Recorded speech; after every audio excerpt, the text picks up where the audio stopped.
Elizabeth Edwards sat down with Oprah Winfrey for her first television interview since her husband John publicly admitted to having an affair. Joining us to talk more about this is relationship expert Cooper Lawrence, whose new book is called The Cult of Celebrity: What Our Fascination with the Stars Reveals About Us. Good morning, Cooper. Good morning. Watching Elizabeth Edwards on Oprah yesterday, we were all struck by how angry she seems. She is mad at him. She thinks he is a jerk, and she let everybody know about it. Why would she do that? Well, she was betrayed publicly.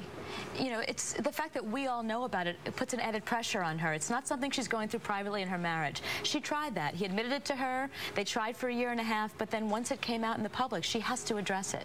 And she wants to let... have to. You think she feels like she wants to because it will help her in some way? It'll help her. It's part of her healing process, but it's also she has to quell the rumors. We've heard that he doesn't live there. He's got a baby with this woman. As far as the public feels, he's ready to walk out that door. She had to step forward and say, no, no, no, no, no. He made a mistake like other men do. I'm good. I'm okay. Here's the reality. Here's the truth of it. So interesting to analyze why men make those mistakes. Elizabeth Edwards said that John told her Riel Hunter came on to him by saying, "You're so hot."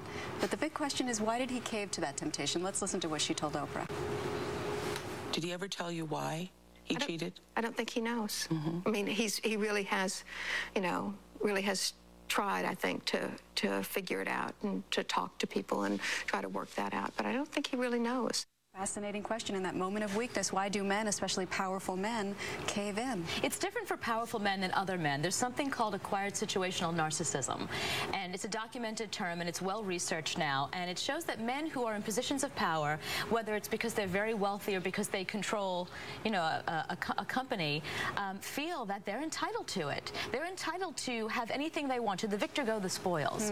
But to the rest of us, for 100 men, there's 100 reasons why they cheat, and a lot of times the women are just as culpable of sending their men into the arms of other women. Heartbreaking to hear that initially, when she found out about the affair, she questioned everything about herself. Do I not look good enough at home? But quickly she switched to blaming not only him, but her. Right. And I want to play what she said about how we should hold the other woman accountable as well. It takes a lot of work to put together a marriage, to put together a family and a home, and you spend a lot of time trying to do that. You can't just say, golly, I like the way that looks, knock on the door, say, you're out, I'm in. Many women blame themselves. It's very common, but she has to realize that, you know, this was his fault, and she didn't do anything wrong, and she can't take his stuff and internalize it. It's going to make things worse for her. Is she right to blame the other woman too, though?